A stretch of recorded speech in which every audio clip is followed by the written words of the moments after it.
Hey everyone, welcome back. Today we're diving into something really cool, a whole new approach to vision language models. Vision language models, or VLMs as they're often called. Right, VLMs, exactly. And this new approach, it's called VLsI, stands for Verbalized Layers to Interactions. Vatchy.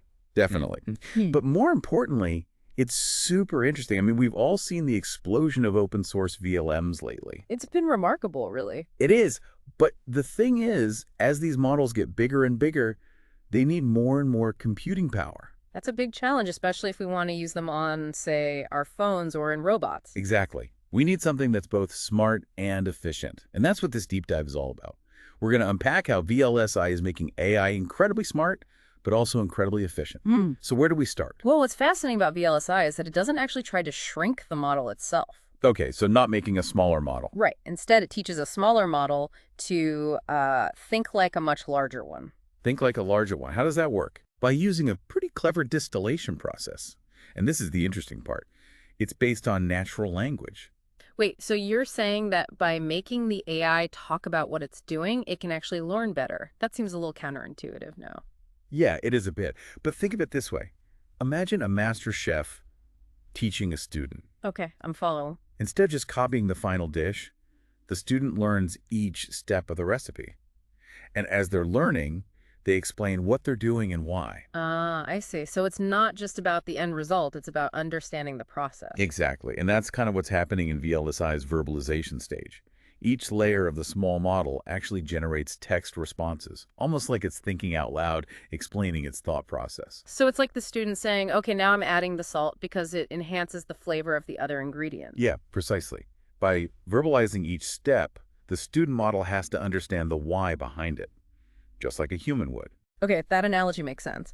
It's like by forcing the model to explain itself, it has to really understand the process, not just memorize the steps. Exactly. But there's more to it than just talking. Of course, there's always more. Yeah. So what else is going on? Well, there's the interaction stage. This is where the layers of the small model dynamically align with the larger model's reasoning process. So they're syncing up, in a way. In a way, yes. They're essentially trying to match how they're processing information. And I'm guessing this leads to some pretty impressive results. You guessed it. The research shows that VLSI actually outperforms some of the industry giants like GPT-4V on several benchmarks. And here's the kicker. It does all that while using a much smaller model. Hold on, really? That's impressive. But doesn't relying on natural language limit the model? I mean, what about situations where clear language descriptions are hard to come by? That's a great point. And yes, the reliance on clear language is a current limitation of VLSI. But the researchers are exploring ways to make the process less dependent on perfect verbalizations. Oh, interesting. So they're already thinking about how to improve it. That's good to hear. But how does all of this actually work in practice? I mean, how do we see VLSI in action? Well, one example from the research paper is the missing image task. They showed the models a series of images with a pattern and asked them to predict the missing image. Sounds tricky. It is. But what's cool is that VLSI's layer-wise verbalization allowed the smaller model to progressively interpret those visual clues and ultimately get the right answer. It's like the smaller model learns to see the patterns the same way the larger model does, all thanks to that verbalization process. That's a great way to put it. And, when the researchers really dug into how to make this process even better, they found that the reinforcement stage was key. Reinforcement? Yeah, think of it like giving that chef student some extra practice sessions to really master the skills they learned. This fine-tuning process led to some significant performance jumps. So it's not just about explaining the steps, it's about practice, just like learning any skill. Makes sense. But I have to ask, how much does the teacher model matter here? If you're learning from someone, you want to learn from the best, right? Absolutely, and the research backs that up. They found that using a bigger, more powerful teacher model led to much bigger gains in the student model. Right, so the better the teacher, the more the student can learn. Now that's fascinating. You know, what's revolutionary about VLSI is that it could bring the power of a massive AI model, something that used to need a whole room full of servers, onto something as small as your phone. It's a game changer for sure. It really is. It's democratizing AI, making it accessible to everyone.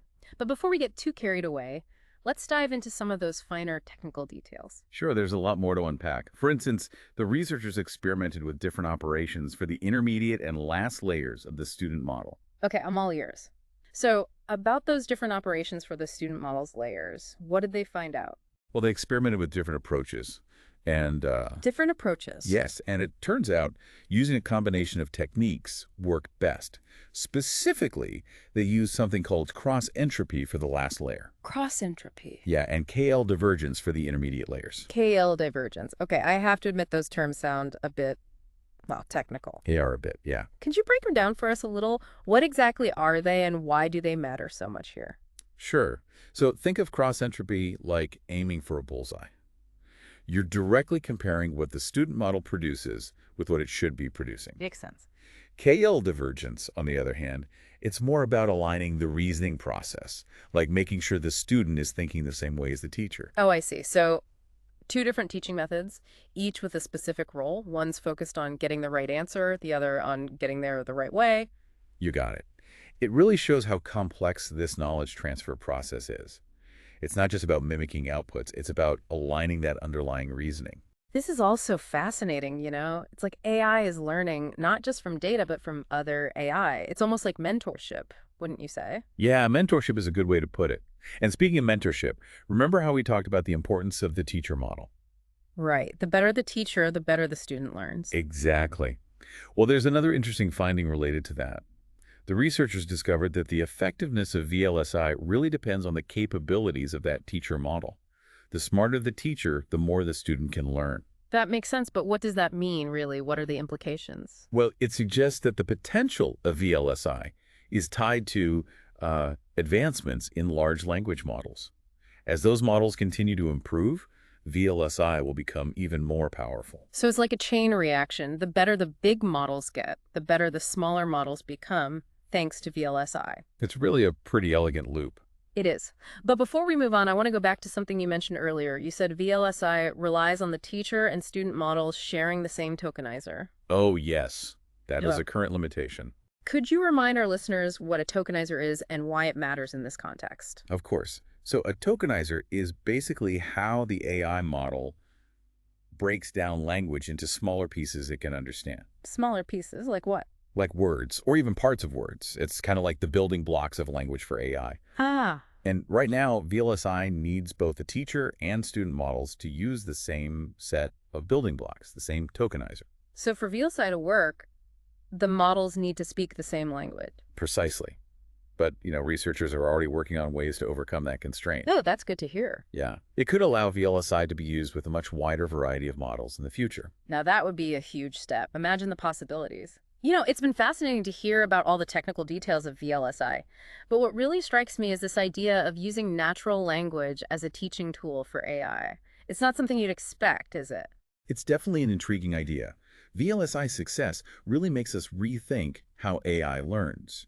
It suggests that language isn't just for human communication.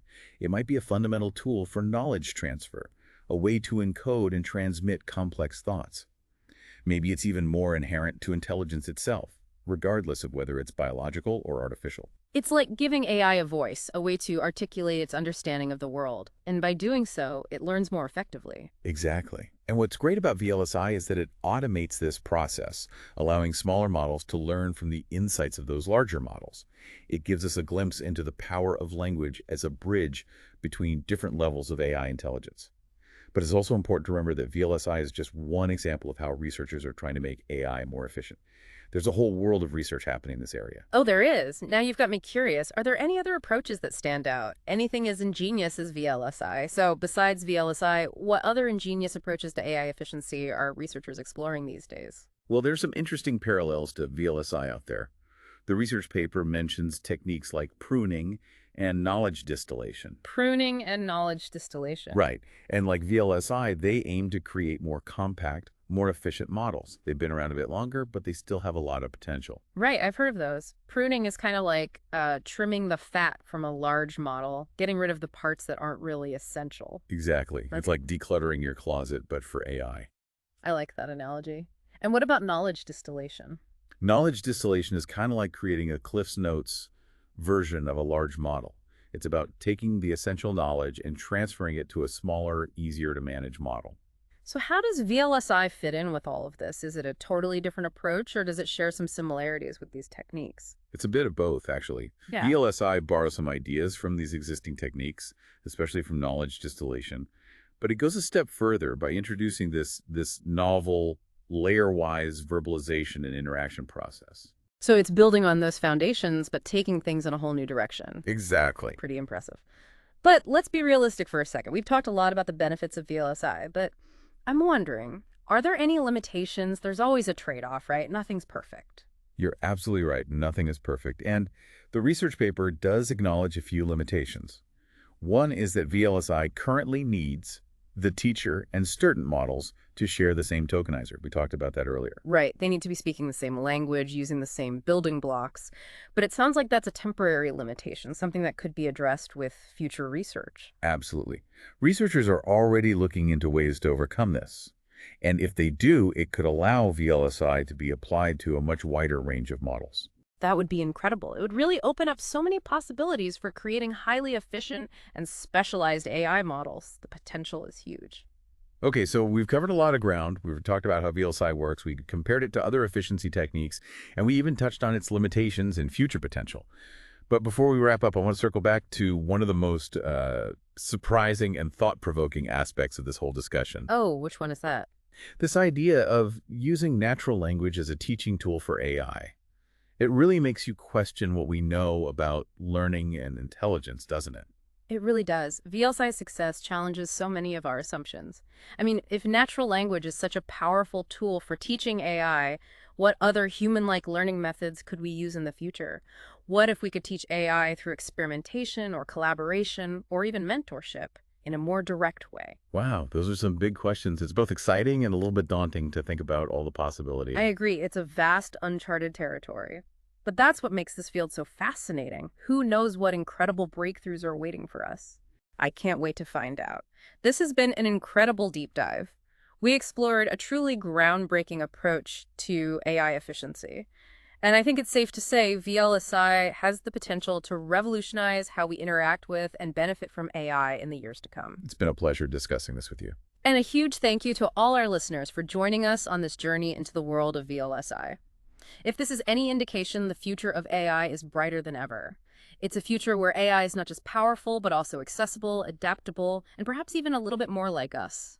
Until next time, keep exploring, keep learning, and keep asking those big questions.